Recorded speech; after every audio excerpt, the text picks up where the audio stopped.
राधे राधे दोस्तों। तुलसी में प्रतिदिन क्यों जल चढ़ाना चाहिए। एक बार की बात है, देवी सत्यभामा भगवान श्री कृष्ण के पास आती हैं और उनसे पूछने लगती हैं, हे स्वामी, आप नित्य तुलसी को जल क्यों देते हैं और देवी रुक्मणी नित्य तुलसी के पास दीपक क्यों जलाती हैं।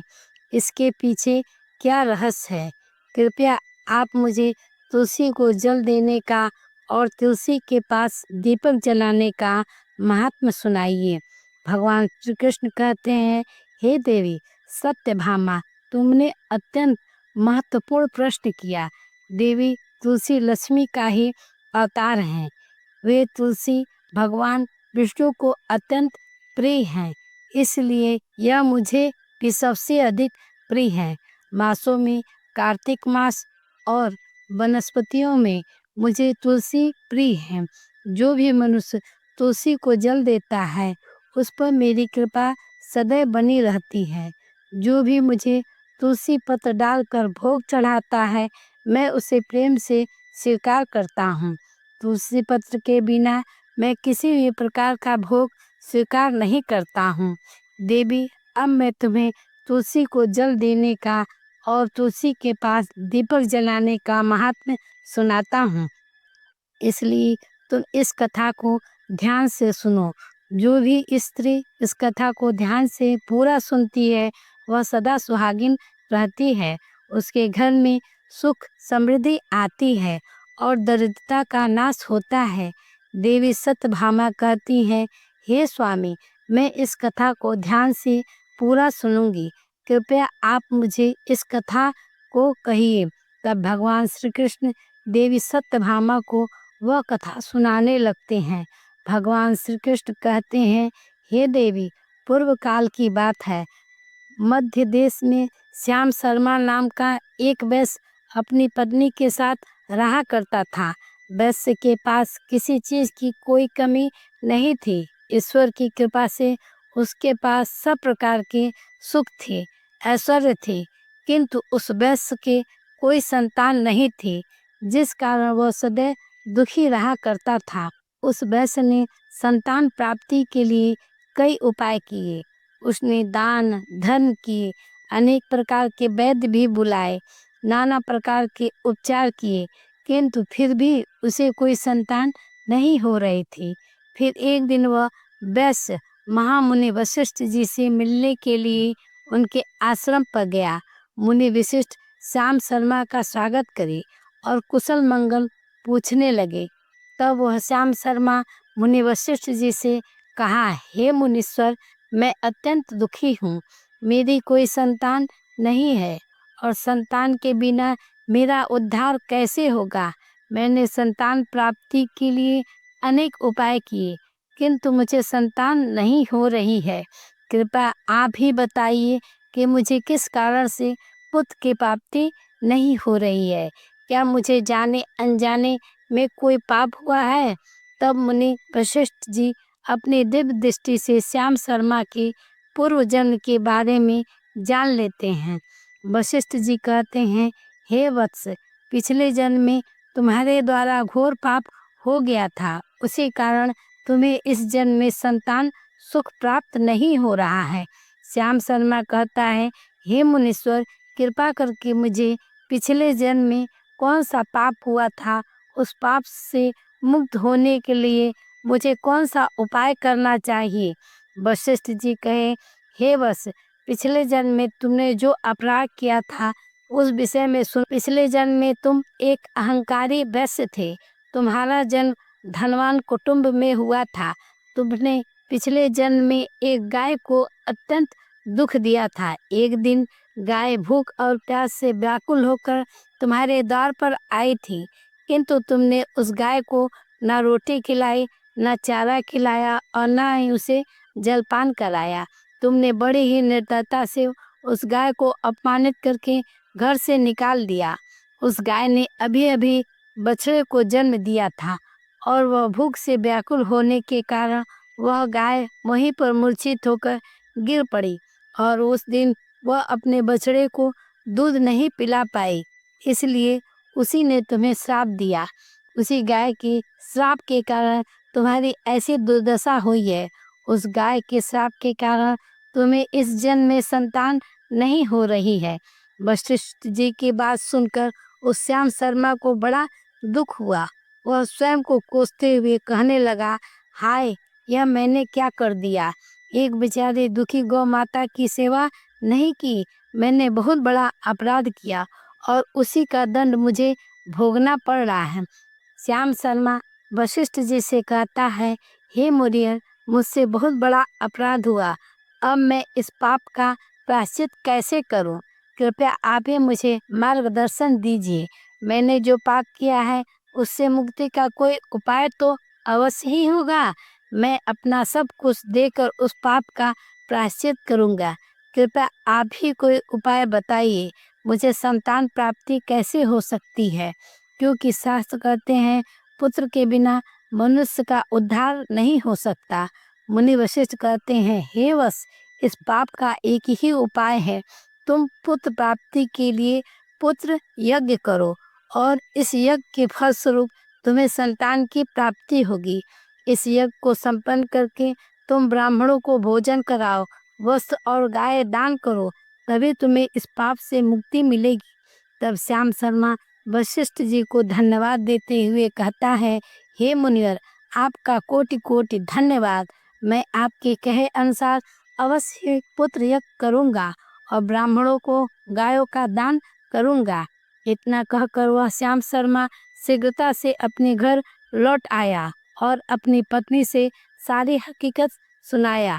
फिर वे दोनों ही पुत्र यज्ञ की तैयारी करते हैं। अनेक ऋषि मुनियों को निमंत्रण देकर वह श्याम शर्मा ने उत्कृष्ट यज्ञ संपन्न किया और उस यज्ञ के संपन्न होने पर उसने ऋषियों, मुनियों तथा ब्राह्मणों को गाय दान किया। यज्ञ संपन्न होने के पश्चात यज्ञ की अग्नि से अग्निदेव प्रकट हुए और उस श्याम शर्मा से कहे, श्याम शर्मा, आज तुम्हारा यज्ञ सफल हुआ। तुमने पुत्र प्राप्ति के लिए यह यज्ञ किया था, इसलिए तुम्हें मेरी कृपा से एक पुत्र की प्राप्ति होगी। किंतु तुम्हारे पुत्र की आयु केवल 18 वर्ष ही होगी और 18 वर्ष समाप्त होने के पश्चात तुम्हारे पुत्र की मृत्यु हो जाएगी। इतना कहकर अग्निदेव अंतर्ध्यान हो गए। पुत्र यज्ञ करके और अग्नि से पुत्र का वरदान प्राप्त करके वह श्याम शर्मा बहुत प्रसन्न हुआ, किंतु उसे बड़ा दुख हुआ। श्याम शर्मा ने सोचा, पुत्र ना होने से अच्छा है कम आयु वाला पुत्र ही ठीक है। फिर वह पहले की तरह अपने कार्य में लगा रहा। कुछ ही दिनों के पश्चात उसकी पत्नी ने गर्भ धारण किया। श्याम शर्मा ने पुत्र के जन्म से पूर्व किए जाने वाले सभी संस्कार किए और फिर उसे एक अत्यंत सुंदर पुत्र की प्राप्ति हुई। वह बालक बड़ा ही तेजस्वी दिखाई पड़ रहा था। श्याम शर्मा ने पुत्र के जन्म के बाद किए जाने वाले भी सभी संस्कार किए और पुत्र को गुरुकुल में शिक्षा प्रदान की। श्याम शर्मा का पुत्र जैसे जैसे बड़ा होने लगा, श्याम शर्मा को बहुत अधिक चिंता सताने लगी। फिर जब उसका पुत्र 16 वर्ष का हुआ तो श्याम शर्मा की पत्नी ने उससे कहा, हे नाथ, अब हमें पुत्र का विवाह कर देना चाहिए। हमारा पुत्र विवाह योग्य हो गया है। श्याम शर्मा ने कहा, प्रिय, विधि के विधान के अनुसार हमारे पुत्र की आयु केवल 18 वर्ष ही है। 18 वर्ष के पश्चात हमारे पुत्र की मृत्यु हो जाएगी, इसलिए हमें इसका विवाह करके किसी अन्य कन्या का जीवन बर्बाद नहीं करना चाहिए। वह तो 2 वर्षों के बाद विधवा हो जाएगी, फिर उसके जीवन में अनेक कष्ट सहने पड़ेंगे। लेकिन श्याम शर्मा की पत्नी नहीं मानी। वह अपने पुत्र का विवाह होता देखना चाहती थी। श्याम शर्मा की पत्नी कहती है, हे नाथ, कुछ भी हो, मैं अपने पुत्र को अविवाहित मरते नहीं देख सकती। हमारे पास किस चीज़ की कमी है? हमारे पुत्र की वधू इस संपत्ति को प्राप्त करके सुखी जीवन जी सकती है। इसलिए आप संकोच ना करें और हमारे पुत्र के लिए सुंदर कन्या की खोज करें।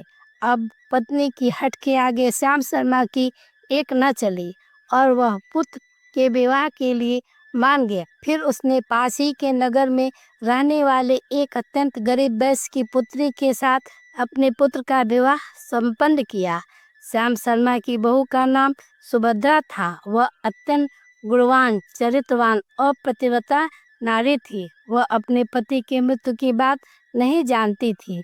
सुभद्रा नित्य अपने सास ससुर और अपने पति की सेवा करने लगी। वह सभी के साथ बड़े प्रेम से रहती थी, कभी किसी की आज्ञा का उल्लंघन नहीं करती थी। उसने अपनी मधुर वाणी और कार्यकुशलता से सभी के मन को जीत लिया था। इस प्रकार 2 साल बीत गए और फिर वह समय निकट आ गया जब श्याम शर्मा के पुत्र की मृत्यु होने वाली थी। श्याम शर्मा को बड़ा भय लगने लगा। फिर एक दिन उसने अपनी बहू को बुलाया और उससे क्षमा मांगते हुए कहने लगा, बहू तुम मुझे क्षमा कर देना, मैंने तुम्हारे साथ बड़ा अन्याय किया है।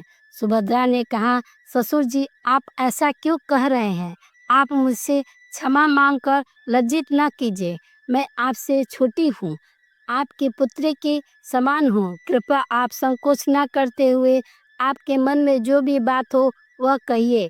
मैं आपकी आज्ञा का पालन अवश्य करूँगी। फिर श्याम शर्मा कहने लगा कि हे पुत्री, तुम कल्याणी हो, तुम एक महान प्रतिव्रता हो, किंतु मेरे पुत्र के साथ तुम्हारा विवाह होने से पूर्व मैंने तुमसे एक बात छिपाई है।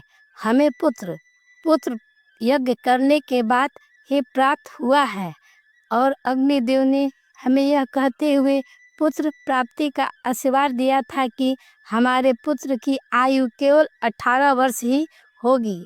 18 वर्ष के बाद हमारे पुत्र की मृत्यु हो जाएगी। अपने ससुर की बात सुनकर सुभद्रा ने कहा, ससुर जी बस इतनी सी बात, आप चिंता मत कीजिए। मैं आपको वचन देती हूँ कि आपके पुत्र बहू को मैं कभी विधवा नहीं होंगी। आपके पुत्र के प्राणों की रक्षा मैं करूँगी। आप मुझे एक दीपक, जल का घड़ा और एक गाय और एक चुंदरी लाकर दे दीजिए। मेरे पति के प्राणों की रक्षा इन्हीं से होगी। सुभद्रा की बात सुनकर श्याम शर्मा को बड़ा आनंद हुआ।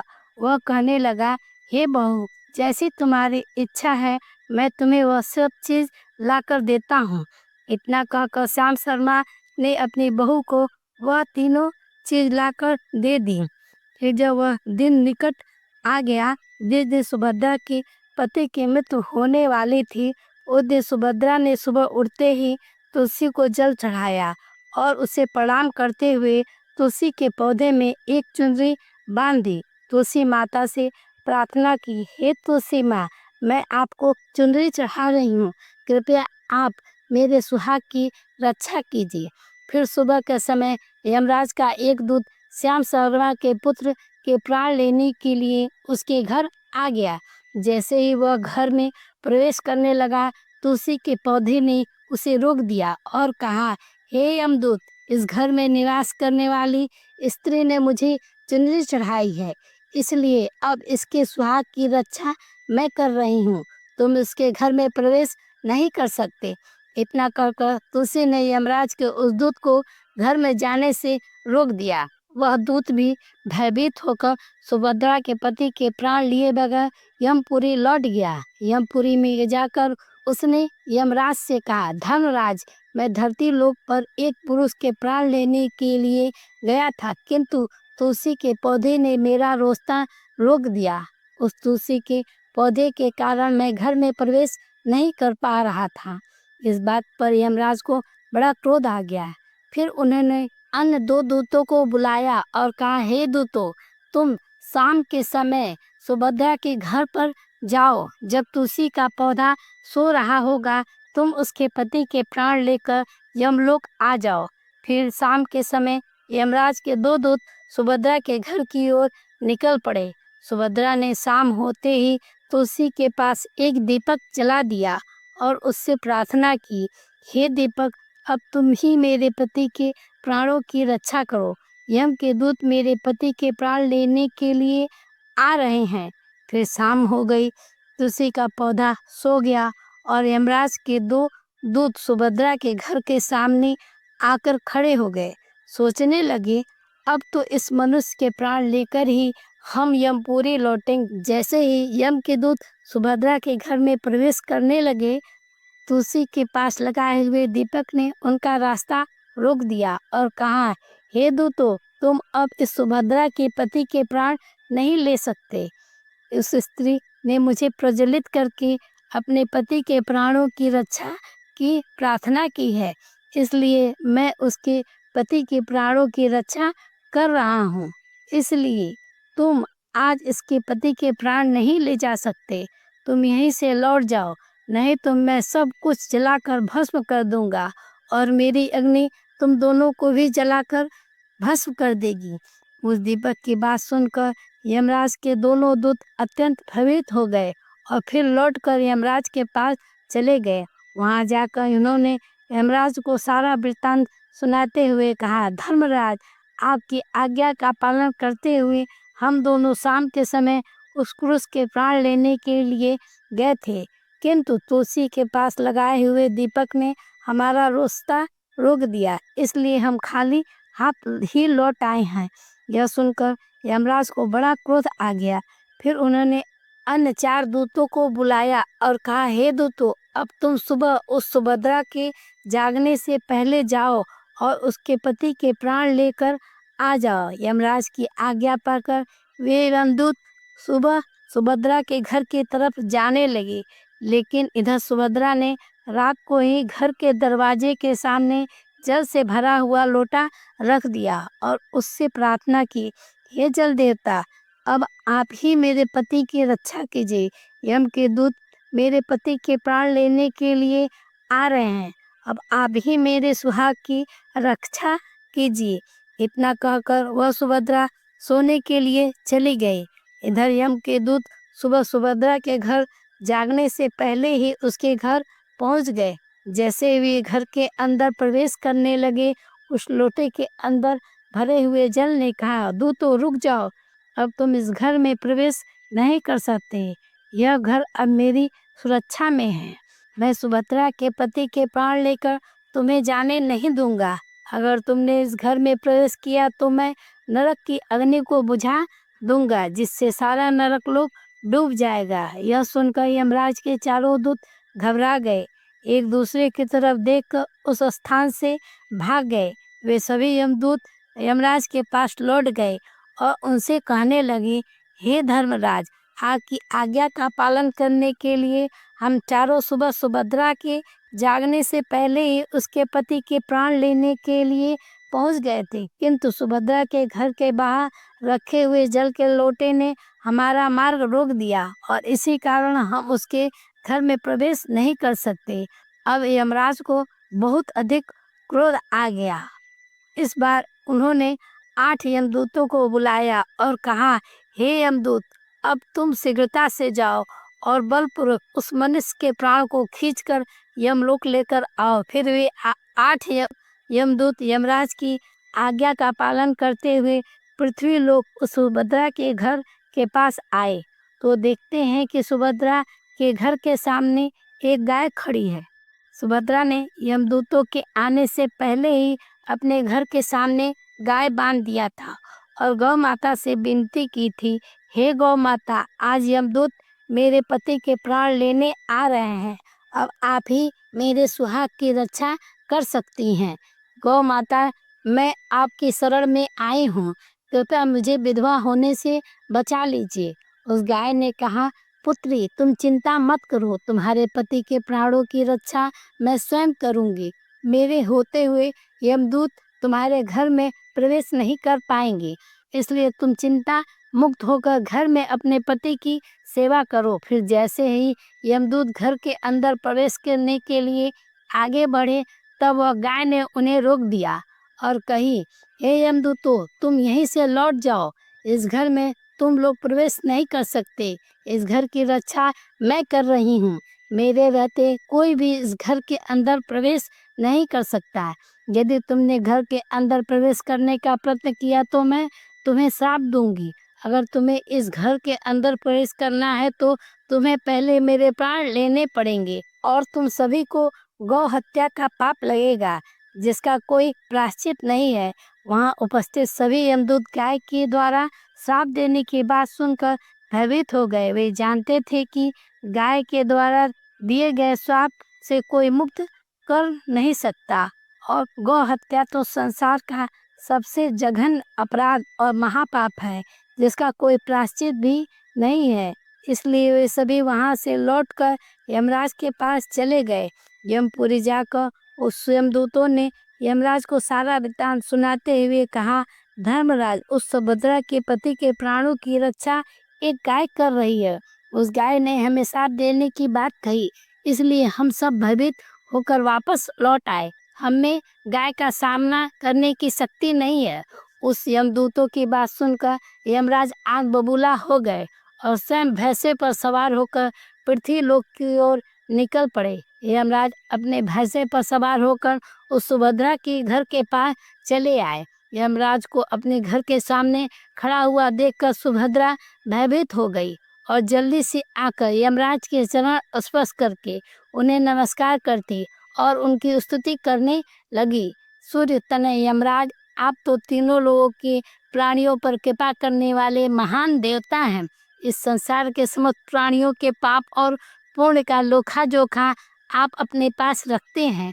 ये न्याय के देव धर्मराज, मैं सत्य धर्म का पालन करने वाली पतिव्रता स्त्री हूँ। मैं आपको बार बार नमस्कार करती हूँ, कृपया मुझे आशीर्वाद दीजिए। सुभद्रा के द्वारा की गई स्तुति से यमराज अत्यंत प्रसन्न हुए और उन्होंने अनजाने में ही सदा सुहागिन रहो ऐसा आशीर्वाद दे दिया। फिर जब यमराज ने सुभद्रा के पति के प्राण लेने के लिए आगे बढ़े तो सुभद्रा कही, हे धर्मराज, आपने अभी मुझे सदा सुहागिन रहने का आशीर्वाद दिया है, अब आप मेरे पति के प्राण लेने जा रहे हैं। इससे तो आपका आशीर्वाद झूठा साबित हो जाएगा। यह सुनकर धर्मराज रुक जाते हैं और सुभद्रा की ओर देखकर मुस्कुराने लगे। सुभद्रा के निर्मल हृदय और अपने पति के प्रति समर्पण भाव देखकर यमराज अत्यंत प्रसन्न हुए। सुभद्रा की ओर देखकर यमराज कहने लगे, हे पुत्री, आज तुमने साक्षात मृत्यु को पराजित किया है। मैं तुम्हारे पतिव्रता धर्म से अत्यंत प्रसन्न हूँ। अब मैं तुम्हारे पति के प्राण बख्श देता हूँ। तुम्हारी जो भी मनोकामना है वह मुझसे मांग लो। सुभद्रा ने कहा, धर्मराज, मैं अपने पति के लिए 100 वर्ष की आयु मांगती हूँ। मेरे लिए मेरे पति ही परमेश्वर हैं। मैं अपने पति को छोड़कर जीवित नहीं रह सकती, इसलिए आप मुझे यही वरदान दीजिए। तब यमराज प्रसन्न होकर कहते हैं, तथास्तु। हे कल्याणी, आज से जो भी स्त्री अपने घर के सामने तुलसी का पौधा लगाती है, तुलसी के पास शाम को दीपक जलाती है, जिस घर के सामने गाय बंधी होती है और जो स्त्री अपने घर के सामने जल का लोटा रखती है, उसके घर में कभी मेरे दूत प्रवेश नहीं करेंगे। इतना कहकर यमराज उस स्थान से अंतर्धान हो गए। भगवान श्री कृष्ण कहते हैं, देवी, इस प्रकार उस सुभद्रा ने अपने पतिव्रता धर्म का पालन करके उसकी मृत्यु को भी टाल दिया। इसलिए जो भी स्त्री अपने घर के सामने तुलसी का पौधा लगाती है, रोज शाम को तुलसी के पास दीपक जलाती है, उसके घर में मृत्यु प्रवेश नहीं करती। जिस घर के सामने गाय बंधी होती है, उस घर में कभी दुख दरिद्रता नहीं आती। जो स्त्री अपने घर के सामने जल से भरा हुआ लोटा रखती है, उसके घर में कभी शोक नहीं होता। तो दोस्तों, इस प्रकार भगवान श्री कृष्ण ने देवी सत्यभामा को तुलसी के पास दीपक जलाने का महत्व सुनाया। आपको यह कथा कैसी लगी कमेंट करके अवश्य बताएं। जानकारी अच्छी लगी हो तो वीडियो को लाइक जरूर करें और कमेंट में जय श्री कृष्ण अवश्य लिखें। साथ ही चैनल को सब्सक्राइब करना ना भूलें। आप सभी का धन्यवाद। जय श्री कृष्ण। राधे राधे।